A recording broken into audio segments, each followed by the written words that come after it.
Una semana después del terremoto hay muchas preguntas que siguen dando vueltas. Por ejemplo, ¿cómo pudo causar tantos daños a cientos de kilómetros del epicentro y por qué duró tanto? Para responderlas tenemos que empezar justo aquí debajo de nuestros pies. Esta es la Tierra por dentro y aunque parece inmóvil, pues no lo está. Su dinámica interna está relacionada con el movimiento de enormes fragmentos de su capa exterior, las placas tectónicas, y es justamente aquí donde comienza nuestra historia. Colombia es una región tectónicamente muy activa. Frente a nuestra costa pacífica está la placa de Nazca y esta se introduce por debajo de la placa suramericana. Ese proceso técnicamente se llama subducción y quiero que nos ayude a entenderlo la geóloga Marta Lucía Calvache. Doctora Calvache, ¿qué ocurre allá abajo cuando esas dos placas interactúan y cómo ese proceso puede producir un terremoto? Se han venido estrellando hace muchos millones de años y la placa de Nazca se mete por debajo, pero las presiones que existen han sido tan grandes que ahora la cordillera de los Andes llega hasta 5 o 6 kilómetros de altura. Entonces, los esfuerzos que hay en ese choque entre las dos son enormes y esas energías se acumulan. Claro, y esa actividad que usted menciona ha dejado huellas una y otra vez. Esos puntos que están apareciendo ahí son algunos de los grandes terremotos superiores a magnitud 7.2. Los puntos verdes son de menor profundidad, los puntos rojos, terremotos que han sido más profundos. Ustedes ven aquí las fechas de esas ocurrencias naturales. Y ahora concentrémonos en ese verde que tiene ondas alrededor. Magnitud 7.4, profundidad 103 kilómetros. Señora Calvache, hablemos de esa profundidad justamente. ¿Qué tiene esa profundidad que ayuda a explicar que las ondas alcanzaron un territorio tan extenso en Colombia? Bueno, sabemos que un sismo es una gran liberación de energía. En estas profundidades y con una magnitud de 7.4, esa liberación de energía viaja y llega a sitios muy alejados que podríamos considerarlos que son inusuales, pero pues la liberación de energía fue muy grande y viajó, o sea, las ondas que percibimos llegaron a sitios más alejados. Muy bien, esa energía viajó en esta forma, en forma de ondas, como ustedes lo ven, y llegó hasta todos esos territorios del país. Eso nos ayuda entonces a entender la distancia, pero queda otra pregunta en el aire. ¿Por qué este terremoto duró tanto, señora Calvache? Imaginémonos que un sismo de 4 es la liberación de energía y comparémoslo como cuando yo riego una botella de agua de 500 mililitros. Un sismo de 5 es 33 veces el sismo de 4. El sismo de 6 es 33 veces el sismo de 5. El sismo de 7 es 33 veces el sismo de 6. Y pues uno de 7.4 es aún más grande. O sea que ya no tengo una botella de agua de 500 mililitros, sino que voy a desocupar una piscina grandota de agua. No es el mismo tiempo en la que yo derramo, llamémoslo así, el agua de la botella, que en la que yo voy a derramar el agua de la piscina. Me toma más tiempo derramarla. Sí, muy pertinente esa explicación, lo ilustra muy bien. Y aunque nosotros dejamos de sentir ese gran terremoto, pues allá abajo en la tierra, ese reajuste continuó. Cada punto que ustedes ven ahí marcado son las réplicas que se han estado presentando, réplicas que pueden continuar durante días, durante semanas e incluso durante mucho más tiempo. Para este momento ya van más de 300 réplicas, pero ahora vamos a volver a la superficie. Aquí fue donde estuvo el epicentro, en San José de Palmar, en Chocó, pero mire hasta donde se extendió el efecto del terremoto, cientos y cientos de kilómetros y distintos niveles de afectación, porque las ondas llegan hasta una y otra ciudad, pero no significa que en diferentes ciudades produzcan el mismo efecto. El efecto depende de la magnitud del sismo, del suelo y del diseño y la estructura de la construcción. Vamos a entenderlo con el siguiente ejemplo. El mismo terremoto, dos terrenos diferentes.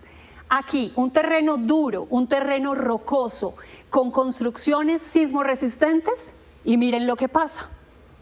El nivel de afectación es mucho menor. Pero ahora cambiemos una sola cosa, el suelo.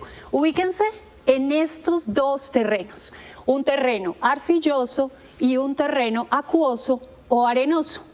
Esa es la diferencia. El suelo puede modificar y amplificar el movimiento que recibe una estructura. Por eso el suelo y la estructura sí que importan. La ocurrencia del 10 de agosto no puede evitarse ni predecirse con exactitud. Es un fenómeno natural y volverá a ocurrir. Lo que sí podemos cambiar es qué tan preparados estaremos. Y aquí, doctora Calvache, es donde está la clave, ¿no? De acuerdo, o sea, no podemos en esa reconstrucción que va a haber, no se puede reconstruir el riesgo que tenemos. Colombia ha progresado mucho, tiene normas de construcción sismo resistente, tiene modelos de amenaza sísmica y después es entender cómo se construye, cómo se diseña, cómo se hace el seguimiento, por ejemplo, las licencias de construcción que se tienen y después cuál es el seguimiento que se hace a las construcciones. Y seguro que la próxima vez que ocurra un sismo de estas características, pues la ciudad, el departamento y Colombia va a poder tener, ¿no es cierto?, unas mejores respuestas ante un fenómeno natural. Doctora Calvache, muchísimas gracias por sus reflexiones y ahí está el reto. Cuando estamos enfrente de la necesidad de una reconstrucción, tenemos que pensarla para estar mejor preparados para enfrentar una emergencia como la del pasado 10 de agosto. El suelo de cada país es distinto, pero en Latinoamérica muchas naciones están atravesadas por las mismas fallas y condiciones geológicas. Esto ha generado otras de las preguntas más repetidas. Si los movimientos telúricos que empezaron en Venezuela y siguieron a Colombia podrían pasar a Ecuador siguiendo la línea de países. A poco más de 48 horas de los terremotos que sacudieron Colombia, una pregunta comenzó a repetirse en redes sociales y a preocupar a miles de personas. Ahora, ¿cuál país sigue? El mapa parece inquietante. Primero Venezuela, después Colombia. En un análisis más que superficial y siguiendo la línea, se han popularizado varias teorías conspirativas en redes sociales y todo apunta a un país para ser el próximo afectado: Ecuador. Hoy en Mundo al Día vamos a analizar qué es cierto y qué no en todo esto.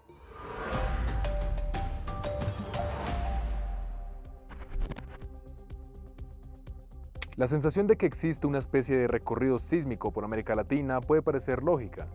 Venezuela sufrió terremotos de gran magnitud y poco más de un mes después, Colombia fue golpeada por un poderoso sismo de 7,4. Dos países colindantes. ¿Y qué nos dice que el siguiente país no sería precisamente el próximo en el mapa? Pero los terremotos no funcionan como una fila de dominós, ni siquiera como una reacción en cadena. Para hablar del funcionamiento de los movimientos sísmicos está con nosotros Ricardo Tobón de la Universidad del Bosque.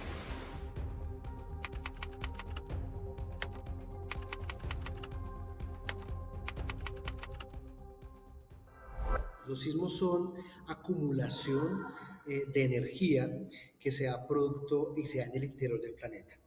En este caso, para nuestra región, Colombia, Ecuador, Perú, Venezuela, estamos en contacto de unos fragmentos del planeta que se llaman placas tectónicas. Una de ellas, que es la placa Nazca, que está en el océano, está subduciendo, es el concepto técnico, o sea, metiéndose debajo de la placa suramericana, que es donde está Ecuador, Colombia y Perú. Esta subducción genera que nuestro continente esté más apretado, genere muchos esfuerzos y cuando ya está muy sobrepresionado, lo que hace simplemente es liberar la energía. Entonces eso es lo que genera un sismo. Muchas veces esa energía se acumula bastante y puede generar sismos muy potentes con una alta magnitud, como en el caso que vimos hace mes y medio en Venezuela, como que ocurrió el día lunes acá en Colombia. constantemente el planeta se está moviendo y está liberando sismos, o está generando sismos, liberando energía. Unos con muy poca magnitud, otros con mucha magnitud. Entonces, esa es la forma como funcionan los sismos o cómo se generan los sismos en esta parte del planeta. En esta parte del planeta, aquí pues en Sudamérica. Unos sismos pueden provocar otros. Sí, no, que es muy complejo. Por lo general siempre son energías liberadas, fracturan en el interior del planeta, en esas placas se libera la energía y ellas, una vez que se libera la energía, generan unas fisuras o generan fricciones y se comienza a reacomodar nuevamente. Cuando se está reacomodando otra vez las placas tectónicas también pueden generar sismos, ¿sí? Entonces eso es lo que llamamos comúnmente las réplicas, que pueden ser incluso hasta de intensidades o magnitudes muy semejantes al sismo original. Entonces, que genere unos con otros no es muy común, se puede generar sino réplicas posteriores, que puede generar un efecto dominó, que entonces aquí se activó un sismo y el sismo posterior se generó en otro país, hasta el momento una evidencia científica de que eso pueda ocurrir. A veces asociamos por fechas, por tiempos o por intensidades los sismos, y generamos un poco de pánico por redes o por medios, diciendo que próximamente va a haber un sismo en Ecuador y que después en Perú y pues de las mismas magnitudes o intensidades. No hay evidencia científica para eso. Entonces, no podemos denotar precisamente que pueda ocurrir un sismo en Ecuador con esas magnitudes. Vuelvo y reitero, estamos en una zona muy activa sísmicamente hablando, ¿sí? Entonces pueden ocurrir sismos en cualquier momento y en cualquier parte de esta zona de Sudamérica, con las mismas intensidades o incluso mayores, con las mismas magnitudes o incluso mayores. Venezuela no pasó el terremoto a Colombia y Colombia tampoco le está pasando un terremoto a Ecuador. De hecho, los dos eventos tienen características tectónicas diferentes. El terremoto de Venezuela estuvo relacionado con la interacción entre la placa caribe y sudamericana, principalmente mediante un movimiento lateral. El terremoto de Colombia, en cambio, estuvo relacionado con la subducción de la placa de Nazca bajo la placa sudamericana. Son mecanismos diferentes y eso es importante porque desmonta una de las ideas que más está circulando. No existe un turno sísmico para cada país. Sin embargo, Ecuador sí es vulnerable a los terremotos. Como estamos en una zona de alta actividad sísmica por el proceso de subducción, Ecuador, así como Colombia, como Perú, es una zona donde puede ser vulnerable a sismos, muy vulnerable a sismos, ¿sí? Al igual que la actividad volcánica, pero esos son fenómenos aparte. Con respecto a los sismos, sí, directamente sí es muy vulnerable a un terremoto, a un sismo fuerte, a un sismo que se pueda generar.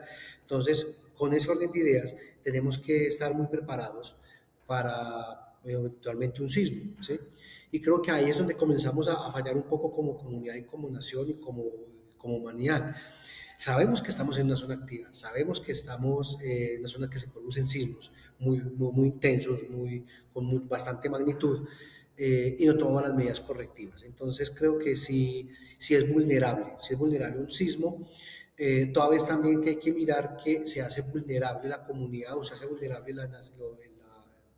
las ciudades o los departamentos cuando no tenemos un buen sistema de construcción, por ejemplo, o nuestros sistemas constructivos son muy antiguos, ¿sí? O no somos rígidos en cumplir la ley y las normas constructivas, por ejemplo. Entonces, para minimizar mejor los impactos de un fenómeno que no se puede controlar como un sismo, es entonces tener nuestras restricciones, mejor dicho, ser más estrictos con nuestras construcciones, con nuestras edificaciones en sistema constructivo. Ahí podemos minimizar la vulnerabilidad ante un sismo. Sí podría ocurrir un terremoto en Ecuador, pero nadie puede decir cuándo. Actualmente no existe una herramienta científica capaz de predecir con precisión el día, la hora, el lugar y la magnitud de un terremoto. Por eso, cualquier mensaje en redes sociales que diga que el terremoto será mañana o que las placas se están alineando debe generar desconfianza. De hecho, este mismo martes 11 de agosto, la Secretaría Nacional de Gestión de Riesgo de Ecuador tuvo que desmentir un falso comunicado que hablaba de una supuesta actividad sísmica inusual y hasta señalaba horas y provincias en las que supuestamente ocurriría todo. Ahora, mucho se ha hablado del Anillo de Fuego del Pacífico o Cinturón de Fuego del Pacífico. Se dice que podría destruir el mundo, que lo que está pasando en América Latina es su culpa y que por eso se puede saber cuál es el siguiente país. ¿Qué hay de cierto en todo esto? El Anillo de Fuego del Pacífico es una cadena de subducción, precisamente, que va desde Sudamérica, va hasta Norteamérica y es parte de Asia. Precisamente es una región donde placas tectónicas ingresan por debajo de otra placa tectónica y eso va generando una acumulación de energía. Entonces es una zona donde hay alta actividad sísmica, alta actividad volcánica. Por eso es que en nuestra región de Sudamérica nuestros países son muy volcánicos, ¿sí? Ecuador es un país volcánico, producto de esa subducción. Y desde el punto de vista de formación, esa región también genera una alta actividad sísmica.